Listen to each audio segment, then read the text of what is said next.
Assalamualaikum warahmatullahi wabarakatuh. Salam sejahtera untuk kita semuanya. Shalom. Om Swastiastu, Namo Buddhaya, salam kebajikan. Selamat siang para Dewan Juri yang terhormat. Terima kasih atas kesempatan dan waktu yang telah diberikan kepada saya. Saya Dorcie Jumegalia Osair sebagai representatif dari SMA Negeri Siwalima Ambon. Pada kesempatan kali ini, saya berperan sebagai pembicara pertama dari tim pemerintah. Dengan dasar atau rena perdebatan mosi kita, yaitu Dewan ini percaya bahwa partai oposisi di negara demokrasi liberal harus memfokuskan kampanye mereka pada isu pemberdayaan perempuan. Dengan adanya mosi yang kita punya pada kesempatan kali ini, sebelum saya menyampaikan argumen saya, di sini saya akan menggarisbawahi beberapa hal. Yang pertama, kita lihat definisi dari demokrasi liberal atau demokrasi konstitusional, yang dimana sistem ini berfokus pada kebebasan individu. Kemudian konstitusional dapat diartikan sebagai hak-hak individu yang berasal dari kekuasaan pemerintah. Kemudian yang kedua, partai oposisi. Partai oposisi adalah partai penentang. Seperti namanya, oposisi berarti menentang suatu negara yang dimana mengenai kebijakan-kebijakan atau pendapat pemerintah. Di sini tugas dari partai oposisi adalah untuk menentang hal yang sudah dibangun oleh pemerintah pada saat itu. Kemudian yang ketiga, pemberdayaan perempuan. Pemberdayaan perempuan, seperti katanya, pemberdayaan berarti di sini adanya pemberdayaan bagi para perempuan, di mana terletak upaya-upaya untuk memberikan kesempatan bagi perempuan dan untuk meningkatkan rasa kepercayaan diri dan untuk mengatur diri agar dapat memperoleh akses dan jaringan dalam berbagai hal seperti bidang ekonomi, kemudian bagi bidang politik dan juga sosial budaya. Kemudian, mengapa mosi ini perlu dibahas? Kita lihat dari berbagai segi dan berbagai hal. Yang pertama, kesetaraan gender. Kita lihat dari lingkungan kita, banyak sekali kesetaraan gender yang masih sangat kurang.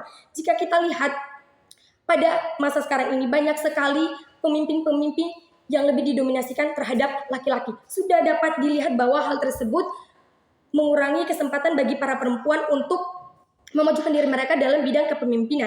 Nah, hal tersebut juga dapat dipengaruhi karena adanya culture dan juga budaya yang masih beredar di beberapa tempat atau beberapa negara yang misalnya mereka lebih mementingkan bahwa laki-laki harus lebih dominan karena laki-laki adalah penerus dan sebagainya. Kemudian yang kedua yaitu kurangnya kesempatan-kesempatan dalam bidang kepemimpinan. Seperti yang sudah tadi saya katakan bahwa perempuan masih banyak sekali terjebak dalam culture dan budaya yang mempengaruhi mereka dan membuat mereka hanya stuck dalam satu bidang saja dan mereka tidak bisa mengembangkan potensi-potensi yang mereka miliki sehingga memperlambat mereka dan tidak memberikan kesempatan bagi para perempuan. Maka dari itu pemberdayaan perempuan ini harus ditetapkan. Kemudian yang ketiga yaitu kurangnya tingkat keamanan bagi perempuan. Kita lihat dari berbagai segi, banyak sekali kasus-kasus mengenai perempuan dan tingkat kekerasan terhadap perempuan, baik perempuan dewasa, kemudian anak-anak, dan bahkan juga remaja. Masih banyak sekali kasus-kasus. Di sini saya mengambil salah satu contoh kasus pada tahun 2015. Di sini saya ingin mengantarkan para Dewan Juri untuk kembali lagi pada tahun 2015.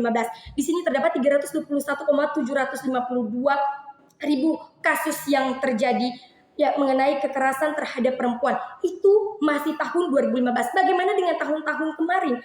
Sudah terdapat banyak sekali perbandingan dari tahun 2015 ke tahun 2024 yang dimana pada 2015 saja sudah mendapatkan kasus sebanyak ini.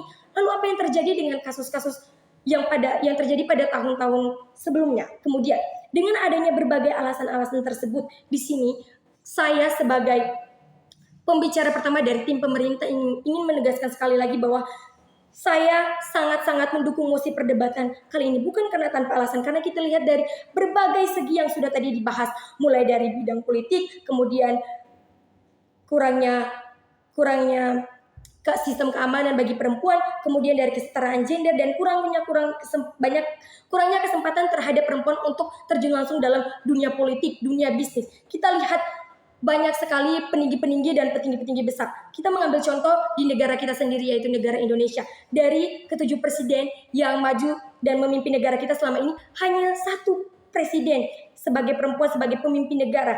Yang berarti bukan tidak memberikan kesempatan, namun di situ kita lihat bahwa banyak sekali orang-orang yang lebih mementingkan bahwa mereka itu lebih memfokuskan diri untuk memilih seseorang yang sesuai gender. Namun di sini kita lihat gender tidak menentukan sesuatu untuk meningkatkan apa yang ada pada diri mereka. Namun kita lihat perempuan juga memiliki banyak sekali potensi-potensi diri. Kita lihat perempuan saja dalam kehidupannya sehari-hari dia dapat mengurus banyak sekali hal, misalnya dalam hal keluarga, mengurus diri dia dan belum juga mengurus pekerjaan. Di situ sudah dilihat bahwa ada kesetaraan, bahwa perempuan mampu untuk mengurus dan mengakses berbagai hal. Jadi tidak hanya laki-laki saja yang mampu untuk memimpin. Jadi di sini saya menegaskan sekali lagi bahwa saya sangat-sangat setuju dengan mosi bahwa Dewan ini percaya bahwa partai oposisi di negara demokrasi liberal harus memfokuskan kampanye mereka terhadap isu pemberdayaan perempuan. Sekian dan terima kasih.